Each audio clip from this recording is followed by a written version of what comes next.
وبركاته.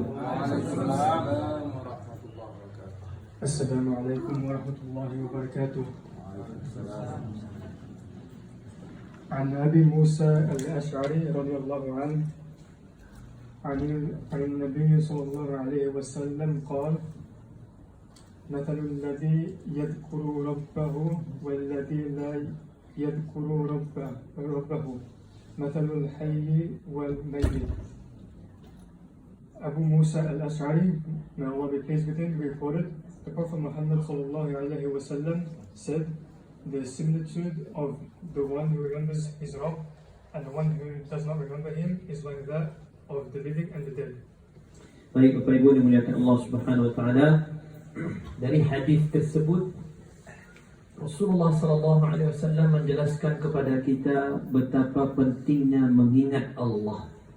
Satu-satunya ibadah yang tidak dibatasi oleh tempat, jumlah dan waktu adalah zikrullah.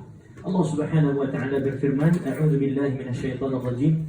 Ya ayyuhalladzina amanu dzkurullaha dzikran katsira. Kata Allah, wahai orang beriman, ingatlah Allah, berzikirlah kalian, bukan 5 kali sehari, bukan 100 kali sehari, bukan 500 kali sehari, tapi kata Allah, zikran katsira, sebanyak yang kalian mampu. Kalau zakat sekali setahun, Bu.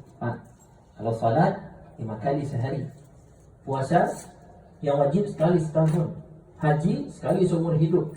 Umrah juga begitu. Ada batasannya. Tapi kalau zikrullah itu memang tidak ada batasannya dan dilakukan sebanyak yang kita mampu. Bapak Ibu dimuliakan Allah Subhanahu wa taala, di dalam ayat lain Allah Subhanahu wa taala jelaskan, Ala bi dzikrillah tatma'innul qulub. Ini ayat yang sudah mungkin sering kita dengar. Allah berfirman, hanya dengan mengingat Allah, hanya dengan zikrullah hati akan tenang. Jadi kalau kita boleh menyimpulkan bahwa healing yang terbaik adalah zikrullah. Jalan-jalan boleh Ustaz? Boleh, tapi jangan lupa zikrullahnya. Camping boleh Ustaz? Boleh, tapi tetap tegakkan zikrullah saat camping. Pulang kampung, tetap tegakkan zikrullah saat pulang kampung. Apa itu zikrullah, Bapak Ibu dimuliakan Allah Subhanahu wa taala? Zikrullah ini atau mengingat Allah itu bisa dimaknai secara lapang dan secara sempit. Secara lapang, secara luas, kita bisa memaknai zikrullah adalah menegakkan hukum Allah, menegakkan syariat Allah. Artinya orang yang salat berarti dia berzikir, sebagaimana Allah berfirman di surah Taha, wa aqimis salata li dzikri. Kata Allah, dirikanlah salat untuk mengingatku. Maka kadang kita bertanya-tanya, apakah benar saat salat kita mengingat Allah? Pas salat asar masih ragu jo, kok ketigo atau kampe kok? Katanya mau mengingat Allah dengan salat, tapi di ujung-ujung waktu katanya mau mengingat Allah dengan salat, tapi tidak menjadi prioritas. Jadi harusnya kalau apalagi kita di sini, kalau pergi jalan-jalan atau pergi apapun yang ingin kita lakukan, harus dimasukkan salah satu pertanyaannya selain apakah tempatnya aman dan nyaman, kita tanya, bisa enggak kita sholat di situ? Adakah tempat untuk sholat? Kalau tidak, adakah alternatif tempat lain sehingga kita bisa camping, kita piknik, awak pergi liburan, zikrullah tetap didirikan apa? Sholat. Apalagi zikrullah, mengaji, membaca Al-Quran. Ini adalah zikrullah dengan maknanya yang luas. Tadi Atif membacakan hadis kata Rasulullah, orang yang tidak mengingat Allah, artinya dia tidak zikrullah, itu seperti orang mati, mayat hidup. Keluar rumah tidak pernah zikrullah. Padahal Rasulullah ajarkan doa keluar rumah. Apa doa keluar rumah, Bu? Bismillahi tawakkaltu 'ala Allah, la haula wa la quwwata illa billah. Doa masuk rumah, apa doanya, Bu? Main masuk aja dalam Bapak. Atau mungkin gara-gara ndak hafal doa masuk rumah, kok anak kok jarang pulang, Pak.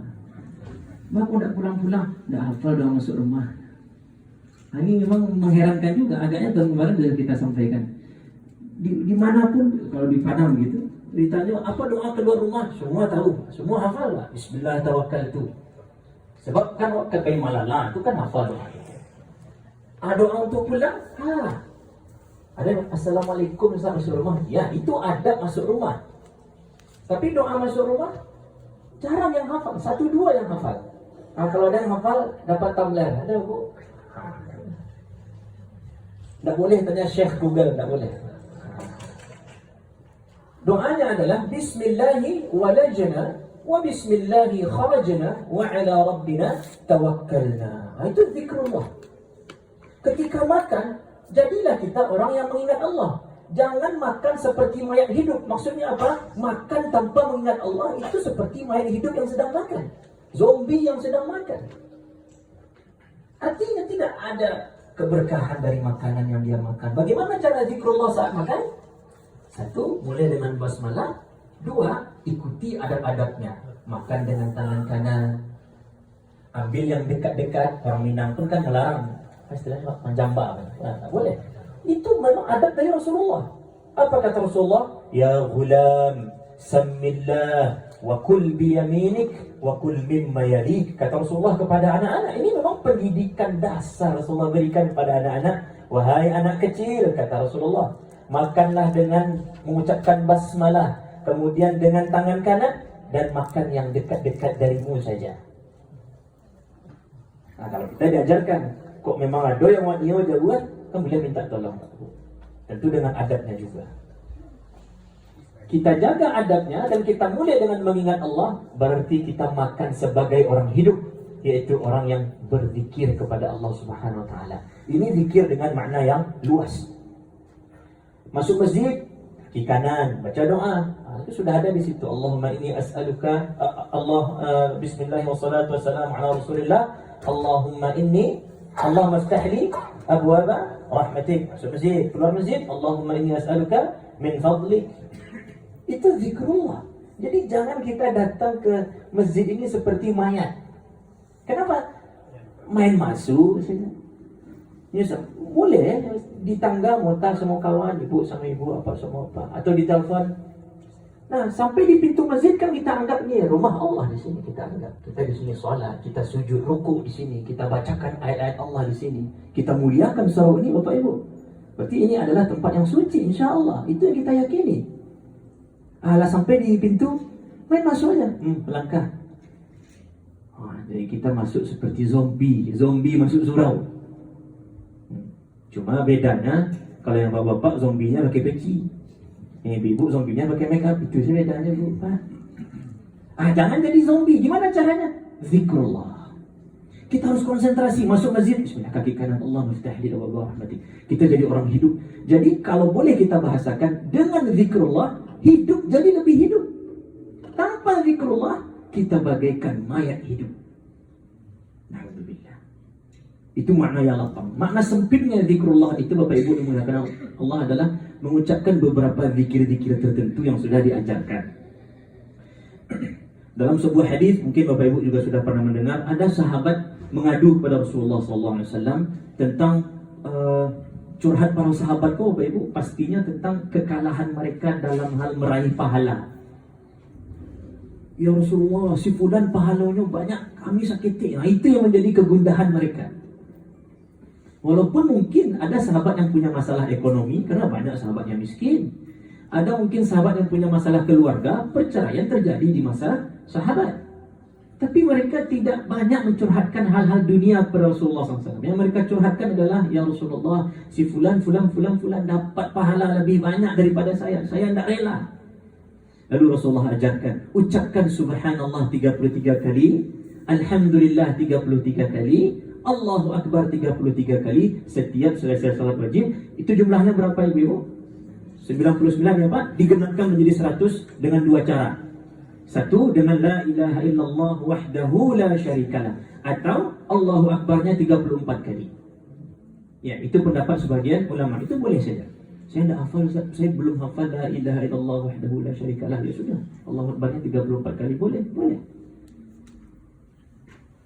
Uzkurullaha dzikran katsira. Ingatlah Allah sebanyak yang kalian mampu. Kita mau hidup berapa? Kita mau punya kredit hidup berapa? Poin hidup berapa? 1000, maka berzikirlah 1000. Semakin banyak kita berzikir, semakin hidup kita, semakin happy kita. Bangun tidur, zikir. Nah, itu zikir maknanya khusus. Doa bangun tidur, doa sebelum tidur, doa ketika mimpi buruk, doa ketika makan tadi kita ucapkan. Itu semuanya zikrullah. Mohon maaf Bapak Ibu dimuliakan Allah SWT. Mohon maaf. Bahkan ketika suami mendatangi istrinya, semoga dipahami maknanya. Mau datang suami kepada istrinya di kamar malam hari, itu ada zikrullahnya. Diatur, masuk WC pun ada zikrullahnya. Tidak bisa main sembarangan. Makanya kadang Bapak Ibu, entah masih ingat Bapak Ibu atau entahlah di zaman Bapak Ibu dulu, kalau ambo pernah mendengar kalau ada anak yang madah, kecil orang, aku nak baca basmalah pak dulu berdoa.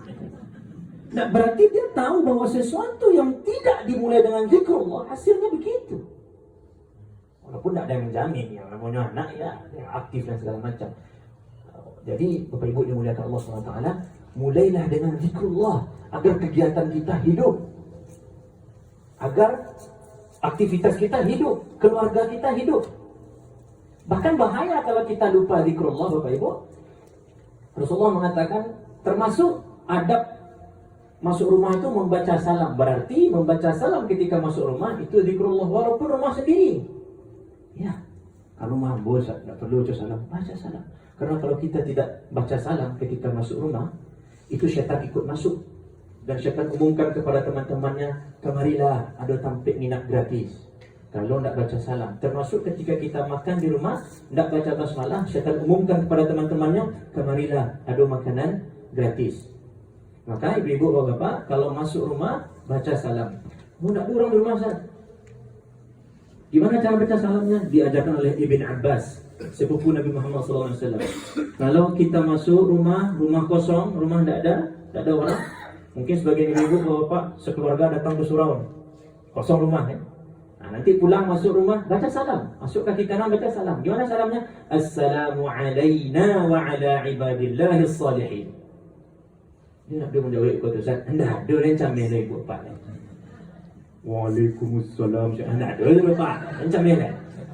InsyaAllah. Ya, jadi apa arti assalamu alayna wa ala ibadillahis salihin? Keselamatan, kesejahteraan untuk kami dan untuk hamba Allah yang saleh. Nah, apalagi kalau kita pergi pulang kampung, mungkin ibu-ibu atau untuk bapak ada yang ke Indonesia tinggal rumahnya sebulan, 3 minggu, 2 bulan kosong rumah. Nah, kita mau pulang, ketok, tidak perlu ketok, sorry. Kalau ada orang ketok, tapi kalau tidak ada orang, kita tinggal buka, masuk kaki kanan baca salam. Assalamu alayna wa ala ibadillahis salihin. Mudah, hanya 3 kata. Assalamu alayna, 2 kata. Assalamu alayna wa ala ibadillahis salihin. Sekali lagi Bapak Ibu, assalamu alayna wa ala ibadillahis salihin. Ini dalam rangka zikrullah agar keluarga kita lebih hidup. Kadang Ustaz, alah satu cara diusahakan supaya nyaman di rumah, tapi yang apa? Pailah nongkrong, yang ibu pai je, yang anak apa tak betah di rumah. Mungkin hal-hal sepele itu mau tinggalkan. Ingat, perumpamaan orang yang berzikir dengan orang yang tidak berzikir, sebagaimana hadis dari Abu Musa al-Asy'ari yang dibacakan oleh Atif tadi, seperti orang yang hidup dan yang mati. Orang yang hidup adalah orang yang berzikir, dan orang yang mati adalah orang yang tidak berzikir. Ala bidzikrillahi tatma'innul qulub. Hanya dengan mengingat Allah, hanya berarti tidak ada cara lain, hati kita akan tenang. Dan termasuk menghadiri majlis ilmu adalah salah satu cara untuk mengingat Allah Subhanahu wa ta'ala. Demikian Bapak Ibu dimuliakan Allah, dan kita akan dengar kesimpulan dari Atif dengan bahasa Inggris. This hadith teaches us the importance of remembering and being conscious of Allah in our daily lives. It compares who remembers their Lord to the living, who are active, aware, and spiritually alive. On the other hand, it compares the one who does not remember their Lord to the dead, those who are unaware, inactive, and spiritually lifeless. This comparison serves as a reminder for us to constantly engage in acts of remembrance, worship, and gratitude towards Allah, as it is through this connection that we truly come alive spiritually. Assalamu alaikum wa rahmatullahi wa barakatuh.